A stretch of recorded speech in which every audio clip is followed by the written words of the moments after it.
जय गुरु जी, शुक्राना गुरु जी। संगत जी, आज के अध्याय में बताया जा रहा है कि परमहंस जी को किस तरह आध्यात्मिक शक्ति के द्वारा उनको जो वो परीक्षा देना भी नहीं चाहते थे उसमें मदद मिली और किस तरह से उनके गुरु के द्वारा उनको जिद किए जाने पे ये की परीक्षा देने जाते हैं और किस तरह उन्हें पास करवाया जाता है। संगत जी, इस अध्याय को आप बहुत ध्यान से सुनना, आपको बहुत कुछ जानने को मिलेगा। जय गुरु जी। आज के अध्याय में परमहंस जी बता रहे हैं कि एक बार उनको उनके एक प्रोफेसर डीसी घोषाल ने बहुत सख्ती के साथ कहा कि यदि वो लिखित फाइनल क्लासरूम टेस्ट में पास नहीं होंगे तो विश्वविद्यालय की परीक्षा में बैठने के लिए उनको अयोग्य ठहराया जाएगा। ये नियम कोलकाता विश्वविद्यालय के बनाए हुए हैं और श्री रामपुर कॉलेज उसकी एक संबद्ध शाखा है। भारतीय विश्वविद्यालयों में बीए की परीक्षा में एक विषय में भी यदि विद्यार्थी अनुत्तीर्ण हो जाता है तो उसे अगले वर्ष फिर से सभी विषयों की परीक्षा देनी पड़ती है। श्री रामपुर कॉलेज के अध्यापक उनके साथ अच्छा व्यवहार तो करते थे, साथ ही उनको विनोद के साथ भी कुछ ऐसे शब्द कहते थे। मुकुंद धर्म में कुछ ज़्यादा ही बह गया है। उनके सहपाठियों का भी उनके बारे में मत उनके द्वारा दिए गए नाम से ही स्पष्ट होता था। वो उन्हें पागल सन्यासी कहते थे। परमहंस जी ने भी चालाकी की और कहा कि प्रोफेसर घोषाल की जो उनको अनुत्तीर्ण करने की धमकी है उसको वो विफल करके रहेंगे। जब फाइनल टेस्ट के परिणाम घोषित किए जाने वाले थे तब उन्होंने अपने साथ एक सहपाठी को प्रोफेसर के पास जाने को कहा। उन्होंने कहा, मेरे साथ एक साक्षी चाहिए।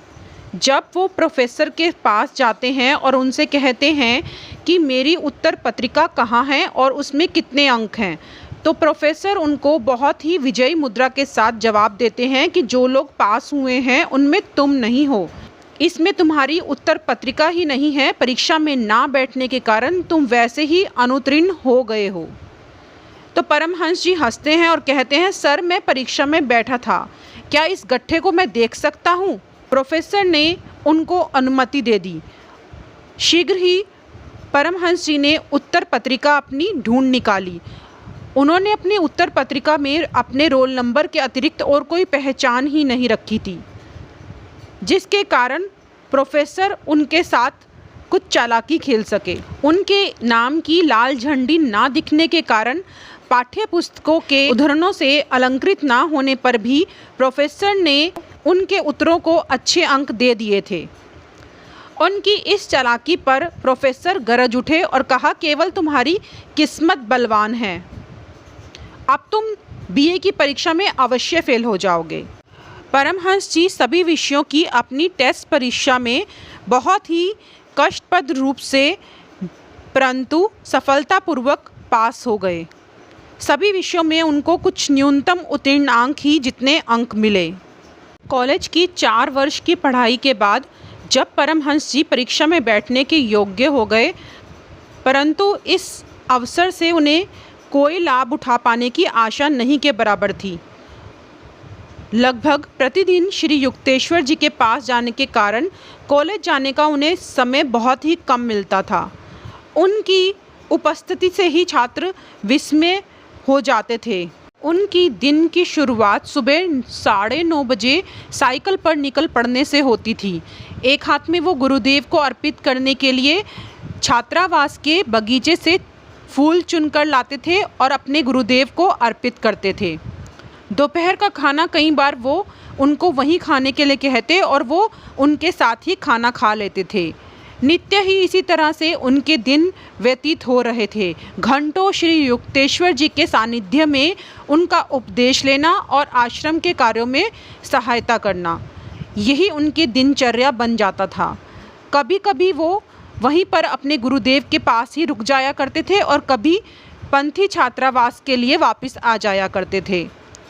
वे अपने गुरुदेव की बातों में इतना मगन हो जाते थे कि कब रात का अंधकार भोर के उजाले में बदल गया उनको पता भी नहीं चलता था। एक रात लगभग 11 बजे जब वो छात्रावास में वापसी की अपनी साइकिल सवारी के लिए जूते पहनकर तैयार हो रहे थे तो गुरुदेव ने गंभीर मुद्रा के साथ उनको पूछा, तुम्हारी बीए की परीक्षा कब है? आज से 5 दिन बाद गुरुदेव, परमहंस जी ने उनको जवाब दिया। तो उनके गुरुदेव ने पूछा, तुमने तैयारी तो कर ली है ना? तो परमहंस जी ने कहा, आप जानते हैं कि मेरा सारा समय तो प्रोफेसरों के बजाय आप ही के सानिध्य में बीता है, अतः उस कठिन परीक्षा में बैठने का ढोंग रचने से क्या लाभ है?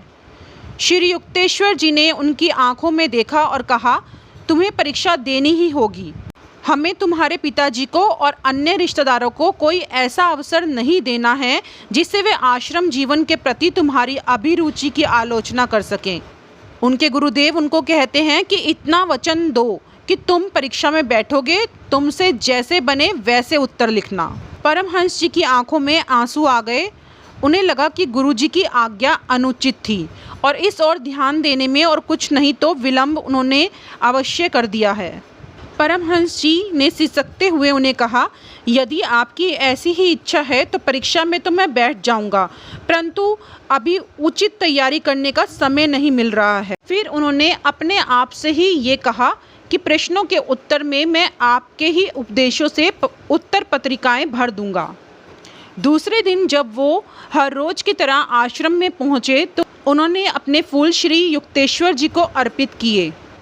उनके खिन चेहरे को देखकर वो हंसने लगे और कहा, मुकुंद, क्या भगवान परीक्षा में या अन्य कहीं तुम्हारी मदद करने में कभी चूके हैं?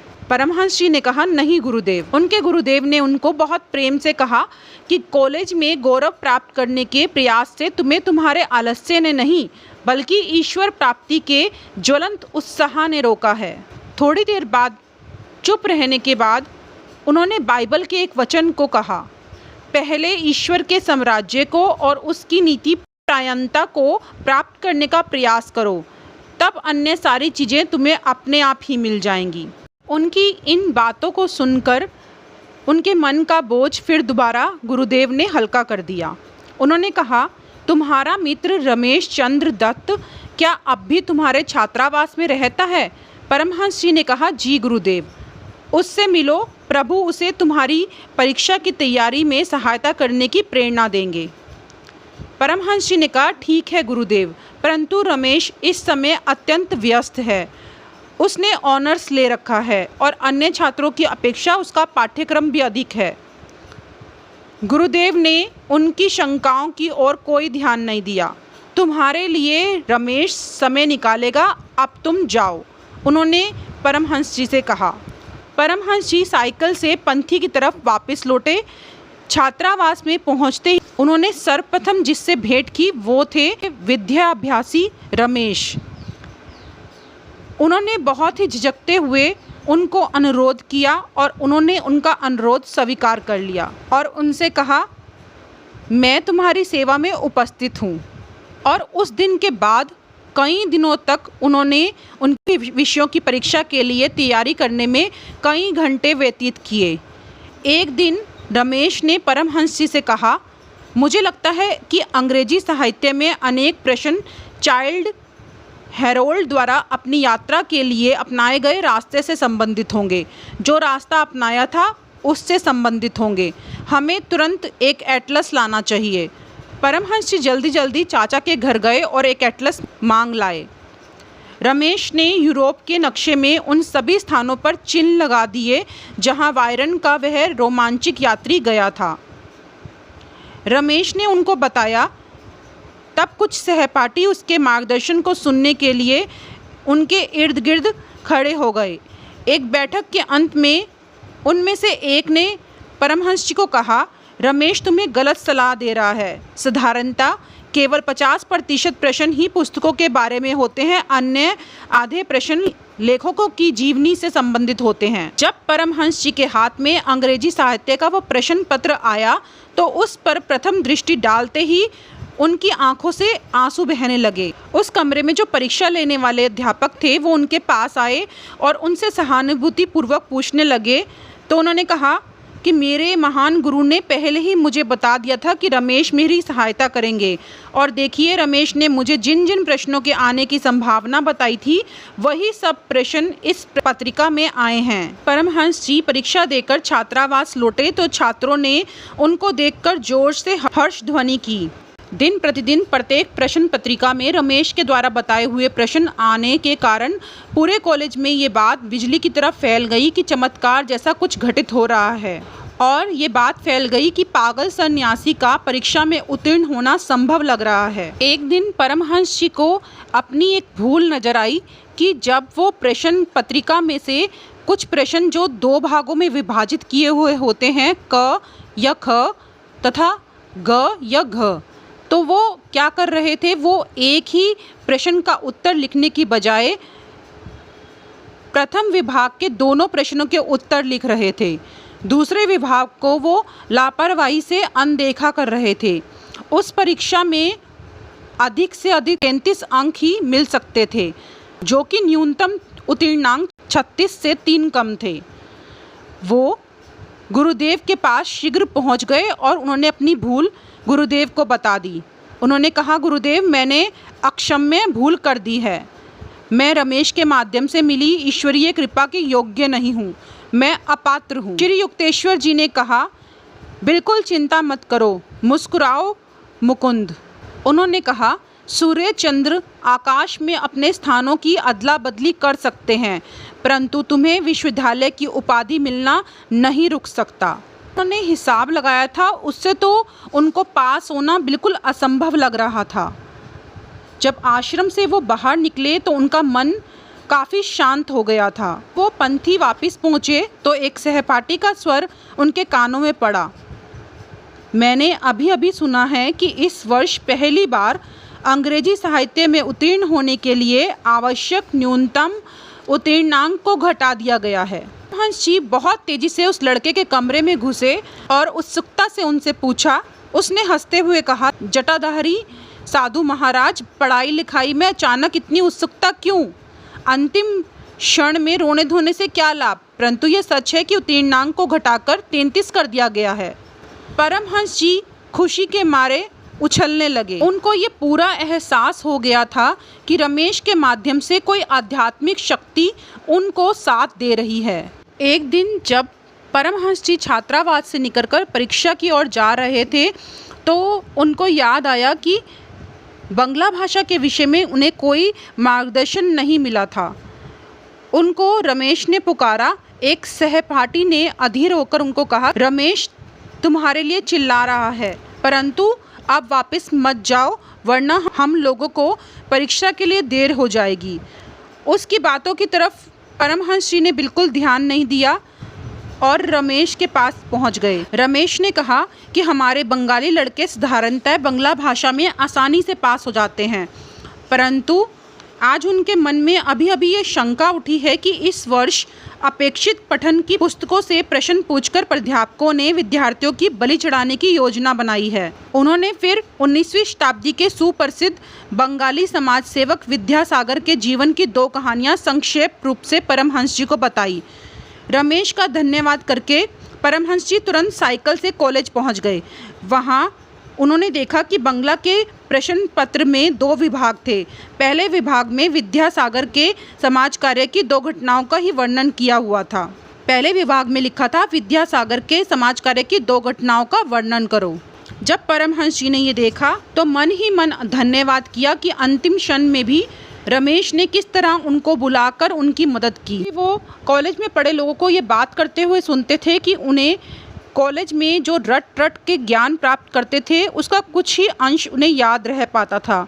जून 1915 के दिन कोलकाता विश्वविद्यालय की उपाधि जब उनको मिली, उस दिन अपने गुरु के चरणों में सिर नवाकर उन्होंने उनके जीवन से अपने जीवन में प्रवाहित होने वाली सभी कृपाओं के लिए उनको धन्यवाद व्यक्त किया। तो उनके गुरु ने बहुत प्रेम से कहा, उठो मुकुंद, बात केवल इतनी है कि प्रभु को सूर्य चंद्र के स्थानों की अदला बदली करने के बजाय तुम्हें स्नातक बना देना ज़्यादा आसान लगा। जय गुरु जी। संगत जी, आज के सत्संग को मैं यहीं विराम देती हूँ। आगे के सत्संग को संगत जी हम नेक्स्ट वीडियो में कंटिन्यू करेंगे।